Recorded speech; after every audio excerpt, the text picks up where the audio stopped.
Mesdames et messieurs, bienvenue sur Actu Africa 24, la chaîne qui décrypte l'actualité politique africaine sans tabou. Avant de commencer, prenez un instant.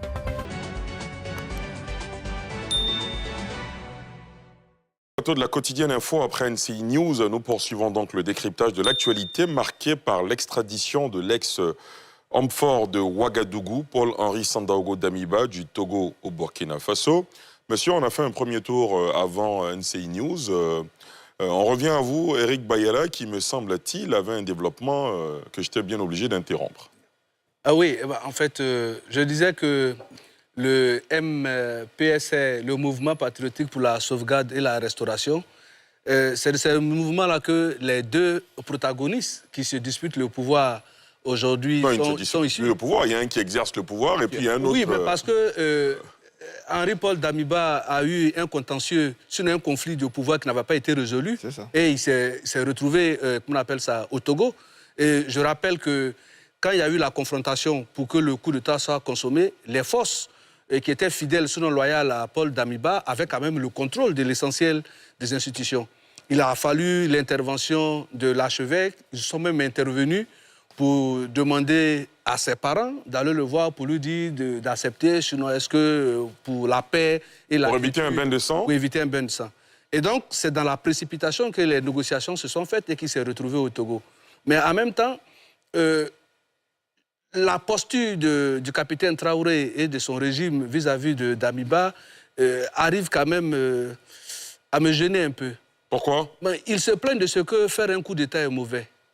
Comme si eux-mêmes, ils avaient la légitimité. Je pense que c'est par un coup d'État qu'ils sont venus. Ils avaient estimé que les autorités civiles n'avaient pas la compétence nécessaire pour assurer la défense et la restauration du territoire burkinabé. Et donc, c'est pour cela que Henri Damiba, avec à cette époque-là, le capitaine Ibrahim Traoré, sous ses ordres, qui ont fait le coup d'État contre Roch Christian Kaboré. Chemin faisant, le capitaine Ibrahim Traoré prend d'abord une partie des éléments du même mouvement duquel il est issu pour faire un coup d'État à Damiba. Damiba laisse le pouvoir, il se réfugie au Togo. Il veut aussi revenir prendre sa place parce que c'est sa place que Traoré avait eu à prendre. Maintenant, la posture du Togo sur cette question, c'est que quand bien même qu'il y a eu un mandat d'arrêt et demande d'extradition, mais en droit, ça ne se fait pas de façon automatique. Parce que là où vous vous réfugiez, il faudrait qu'on ait l'assurance que le pays, sinon votre pays d'origine, va vous garantir un certain nombre de droits. Mais est-ce qu'aujourd'hui, on peut dire que l'autorité judiciaire burkinabé jouit pleinement d'une légitimité institutionnelle qui ne peut pas être inféodée par des décisions de la junte? C'est ça la question. Parce qu'on a le sentiment qu'on a dit oui au gouvernement togolais pour, j'allais dire, remplir une formalité. Mais jusqu'à ce jour, vous avez vu Serge Daniel qui est intervenu, ni son épouse n'a pas encore eu droit à un avocat. Mais figurez-vous, Ali, il a été interpellé le 16. Le 17, c'est-à-dire un jour après, au lendemain, il a été extradé directement à Ouagadougou. À quel moment on a pu discuter de tout ça? Quelles sont les garanties qui ont pu être assurées pour que Damiba puisse partir? Et de l'autre côté, est-ce que le Togo n'est pas en train d'envoyer un signal? Parce que quand on sait que on a vu la réforme constitutionnelle togolaise aujourd'hui, il y a eu beaucoup de remous dans la société. C'est pour dire, bon, si vous tentez quelque chose contre le régime et que vous vous réfugiez quelque part, nous sommes dans des dispositions où ceux qui viennent se réfugier chez nous, on les envoie dans leur pays d'origine. Donc, si tant est-il que ça se fait chez nous, figurez-vous que partout où vous serez dans la sous-région, il est fort probable également que vous aussi, vous soyez extradé dans votre pays. Donc, en clair, nous sommes dans une position où on ne peut pas dire que cette action est loin du politique, c'est une affaire juridico-politique parce que quand on veut prendre le pouvoir, c'est pour assumer des responsabilités politiques au sommet de l'État. Et avec la posture du capitaine Ibrahim Traoré, qui a tout fait pour avoir la peau de Damiba, on essaie de voir comment est-ce que ça va se terminer pourvu qu'il ait un procès équitable. On a dit que la peine de mort a été restaurée mais ne sera pas appliquée. Mais on n'a aucune garantie à l'issue de ce procès qui va s'ouvrir et qu'est-ce qui envoie comme signal fort en ce qui concerne le fait qu'il ne soit pas peut-être envoyé à la guillotine. Arthur Banga? J'ai écouté avec un peu d'amusement Sylvain Debailly tout à l'heure qui faisait la drôle de comparaison avec Moïse Dakwasi. Je rappelle qu'il n'y a pas d'accord il n'y avait pas d'intervention politique. Moi, ce n'est même pas une affaire juridique, c'est une affaire politique. Parce que quand Moïse Dakwasi s'exilait, le gouvernement togolais n'avait pas de discussion avec. Il faut comprendre le contexte dans lequel Damiba part. Damiba part avec intervention politique d'un médiateur, qui est le Togo. Comme l'a bien rappelé Eric, peut-être que vu d'Abidjan, vous pensez que le coup d'État était consommé, il n'était pas encore consommé. Il y avait encore des forces qui étaient fidèles à Damiba, qui tenaient encore des positions. Il a fallu avoir une intervention d'abord interne, et ensuite l'intervention du Togo, qui devient un médiateur. Mais un médiateur, ce n'est pas un juge. Un médiateur, il est là pour concilier les positions. Il peut s'appuyer sur des décisions de justice. Il peut s'appuyer sur du droit pour essayer de concilier les positions. Mais un médiateur, ce n'est pas un juge. Il fait ce qu'on appelle des missions de bons offices.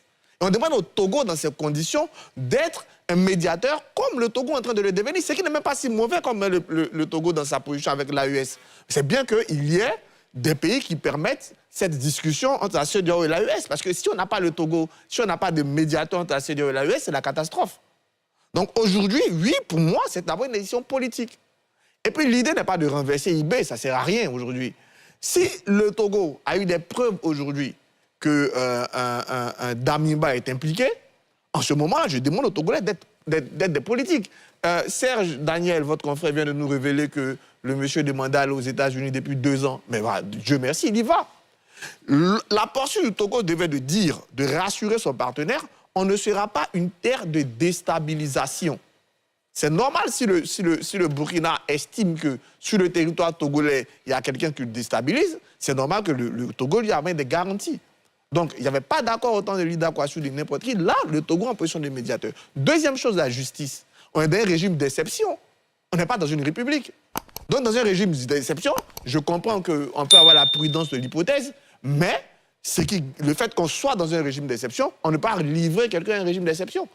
La Côte d'Ivoire n'a jamais été dans un régime d'exception. Après, même sous Laurent Gbagbo, la Côte d'Ivoire avait un président de la République. Donc, on ne peut pas comparer ces deux situations. Aujourd'hui, le gros problème, il y a 2 questions qui sont mises deux problèmes majeurs. La question de l'asile politique qu'on donne à des leaders d'opposition. C'est une tradition africaine. On a eu toujours des leaders d'opposition. Aujourd'hui, la Côte d'Ivoire, des gens comme... Vous imaginez, maintenant, on se lève, on ramène Sidia Touré, ou bien on ramène Célio Dalen Diallo, on ramène des gens chez eux. Non, on peut tous ici... Vous voyez, on est dans des pays qui sont fragiles. On peut tous ici se retrouver dans la situation de Damiba d'une manière ou d'une autre, où tu vas te retrouver dans un pays comme une terre d'asile. Il faut qu'on ait de la protection pour ces réfugiés politiques. Il faut même que la CEDEAO garantisse ce statut-là à certaines personnes. Maintenant, si elles ont enfreint à leurs obligations, que c'est montré ou c'est démontré, dans le cas où vous êtes médiateur, il faut une réponse de médiateur. Une réponse de médiateur, ce n'est pas de livrer quelqu'un à la vindicte, mais c'est d'essayer de retrouver des solutions de paix et de stabilisation. Et je trouve que la meilleure, c'était soit même de garder Damiba en prison au Togo, ou bien de lui permettre de partir où il part, où il sera plus menaçant pour le régime d'Ibé. Parce que je suis bien d'accord, l'idée, ce n'est pas de menacer le régime d'Ibé non plus. Alassane ? Alors, 2 choses pour moi. La première chose, c'est que ça me dérange personnellement qu'on les qualifie de junte. Mon très cher aîné me pardonnera, parce que d'autant plus qu'il y a quelques mois à peine, le ministre des Affaires étrangères de Côte d'Ivoire, délégué, s'était rendu à Ouagadougou pour essayer d'arriver justement à la désescalade. Et je pense que la presse nationale au Burkina comme en Côte d'Ivoire peut contribuer justement à cette désescalade. Ça, c'est la première chose. La deuxième chose, je pense que les autorités à Ouagadougou, après avoir réussi à faire tomber le régime de Paul-Henri Sandaogo Damiba, étaient sur le qui-vive et voulaient à plusieurs reprises l'avoir coûte que coûte. L'avoir, c'est-à-dire l'avoir sous leur protection, ou bien en tout cas l'avoir dans leur périmètre pour l'empêcher de mener quelques actions subversives que ce soit. Maintenant, aujourd'hui, c'est très compliqué, parce que quand on regarde Paul-Henri Sandaogo Damiba et on regarde Ibrahim Traoré, c'est 2 visions qui sont carrément aux antipodes.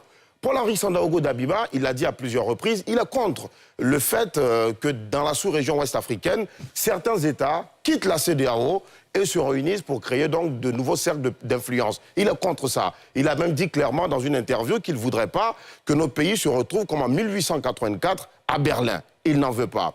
Il est contre la politique de la lutte militaro-centrée contre le terrorisme, et il propose d'autres approches. Il a dit à plusieurs reprises, il a dit qu'il fallait on a essayé d'amener une autre vision dans la lutte contre le terrorisme, qui est que ce n'est pas seulement par les armes qu'on pouvait le faire, puisqu'il se trouve au Burkina, je répète ces mots, des cousins, des frères qui eux-mêmes, au sein d'une même famille, se retrouvent chez l'ennemi. Donc je pense que un homme qui a une telle vision, d'ailleurs, pour finir, c'était un homme de rassemblement. Il apprenait la réconciliation et il a même fait venir l'ancien président Blaise Compaoré à Ouagadougou pour tenter d'amener cette réconciliation. Ça n'a pas pu se faire. Et ce sont toutes ces conditions-là qui ont fait tomber le président Paul-Henri Sandaogo Damiba. Et quand on regarde, après lui, ceux qui arrivent au pouvoir, qui sont des panafricanistes convaincus, achevés, qui roulent, mais vraiment à l'antipode de tout ce que lui il a eu comme manière de fonctionner et comme vision, je pense qu'à un moment donné, ils se sont dit clairement qu'ils représentent toujours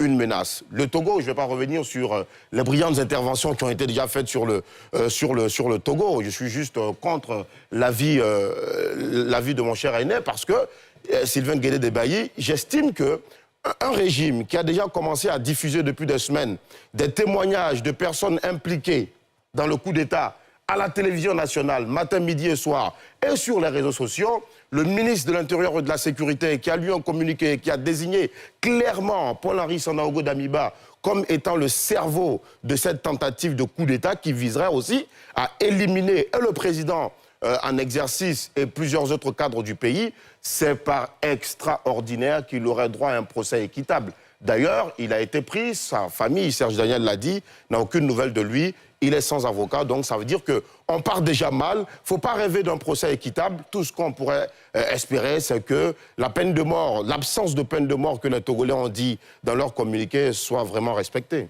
Alors, je précise, justement, dans ce communiqué, il dit ceci: la chambre d'instruction de la Cour d'appel de Lomé a ensuite été saisie du dossier à l'issue de son audience publique. Tenue le 16 janvier, cette juridiction a donné un avis favorable à la requête ainsi introduite sur le fondement de l'offre de réciprocité des autorités burkinabées des instruments internationaux auxquels le Togo est partie et des garanties offertes par ces autorités quant au respect de l'intégrité physique et de la dignité de M. Damiba Paul-Henri Sandaogo, de ses droits au cours de la procédure, notamment celui d'un procès équitable et l'absence de la peine de mort. Après cet avis favorable de la Chambre d'instruction, M. Damiba a été remis aux autorités de la République du Burkina Faso le 17 janvier 2026. C'est-à-dire que le Togo semble s'être donné toutes les garanties pour que Paul-Henri Sandaogo Damiba ait droit à un procès équitable. Cheikh Oumar, allez-y. Alors, première des choses, il faut écouter souvent ce qui se dit. Moi, je me souviens bien d'un capitaine Ibrahim Traoré qui disait qu'il ne fera pas les mêmes erreurs de Sankara. Et je ne vais pas le citer mot pour mot, mais ce qu'il a dit dans cette interview a un sens clair. Il a dit que lui, il ne se fera pas prendre. Et tant qu'il peut te prendre, il te prendra, et tout le monde sait ce que ça veut dire. Première chose. Deuxième chose, la justice burkinabé, au début de cette phase de transitoire avec le capitaine, a tenté de faire un travail de justice, a arrêté certaines personnes et mettre des mandats. Nous avons vu les soldats débarquer dans des palais de justice pour empêcher la justice d'être dite. Nous connaissons combien de magistrats burkinabés aujourd'hui qui sont forcés à l'exil parce qu'ils ont voulu faire leur boulot et que ce qu'ils ont voulu faire n'était pas en accord avec ce que le régime actuel prône. Donc, pour moi, au vu et au su de tout ce que nous avons pu observer ces 3 dernières années de la part du président Ibrahim et de son régime, il y a aucune garantie qui existe. Et ce qui est très intéressant, c'est que le Burkina a une facilité aujourd'hui à dire non, nous sommes souverains. Donc, OK, des garanties données au Togo, le Togo donne Damiba. Maintenant que Damiba est à Ouaga, qu'est-ce que le Togo peut faire pour s'assurer que oui, Damiba ait droit à tout ça? Alors, si c'est un procès équitable que le Burkina a donné la garantie, quand on fait arrêter quelqu'un et qu'on lui lit ses droits, sa défense est immédiate. Où se trouve sa défense quand ses proches sont en train de dire qu'ils n'ont pas de nouvelles? Alors, il faut cesser à un moment donné de tenter de donner une crédibilité qui n'existe pas. Ça n'existe pas. Une autre chose qui est très importante. Moi, je le dis, je ne suis pas surpris. Je ne suis ni surpris ni choqué. Dans la ceinture des coups d'État, comme on l'appelle maintenant, il y a IB suit une méthode. Cette méthode, elle est inspirée de chez moi, au Mali. Alors, Damiba représente en principe pour IB ce qu'un certain général Abbas Dambélé représente pour Assimi Goïta. Assimi Goïta. C'est-à-dire c'est un ancien supérieur qui a une certaine carrure, qui a des soldats qui sont fidèles à lui, qui l'apprécient beaucoup. Et il y a juste quelques mois, la même chose. Abbas à la télé, attaché de coup d'État, machin, ceci, cela. Plus tard, pas de procès. D'ailleurs, le président prend simplement un décret, le radie des forces, et maintenant on nous dit que bon, il y a une défense qui a engagé quand même la Cour suprême est saisie maintenant.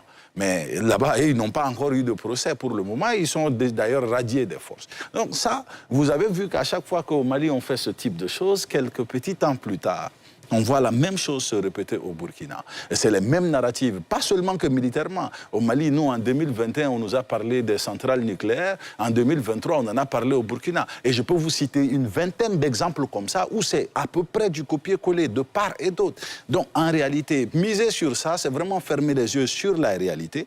C'est Damiba qui n'aurait pas dû se faire prendre. Un officier supérieur, dans ce type de cas, tu prends tes dispositions pour ne pas... Mais comment il prend ces dispositions quand Serge Daniel, par exemple, nous apprend qu'il voulait se rendre, par exemple, aux États-Unis et qu'il s'est heurté visiblement à plusieurs difficultés qui l'en ont empêché? Première des choses, il a fait un temps en qualité de chef d'État burkinabé. Il a certainement dû développer des contacts. Il a certainement dû parler à d'autres chefs d'État qui ont une certaine influence. Il connaît 2-3 personnes qui peuvent faire bouger les lignes. L'idée, c'est de parler à ces personnes, c'est de dire, attention, je crains pour ma sécurité, surtout qu'on parle de moi à la télé chaque 3 semaines quand on peut, je crains pour ma sécurité, j'ai besoin que vous discutiez avec les autorités togolaises pour trouver ne serait-ce qu'un canal et me permettre de me retrouver dans un espace où je me sentirais serein. Et c'est aussi, c'était de la communication. Mais dans une Afrique de l'Ouest où il y a de la suspicion sur presque tout le monde, qui voudrait prendre le risque de prendre langue avec lui, au risque de se voir cité justement dans des communiqués à la télévision dans son pays? Et c'est pourquoi c'est très important, le deuxième élément que j'allais citer, c'est l'élément de communication. Damiba a eu l'opportunité de faire une interview, il aurait pu en chercher une autre pour expliquer qu'il n'a plus aucune volonté de revenir aux affaires et que ça ne l'intéressait pas. Il fallait quand même prendre le devant, parce que quand tu te fais accuser encore et encore et encore et que tu te tais, au final, les gens finissent par croire que c'est une réalité. Et je pense que c'est ce travail qui a été fait.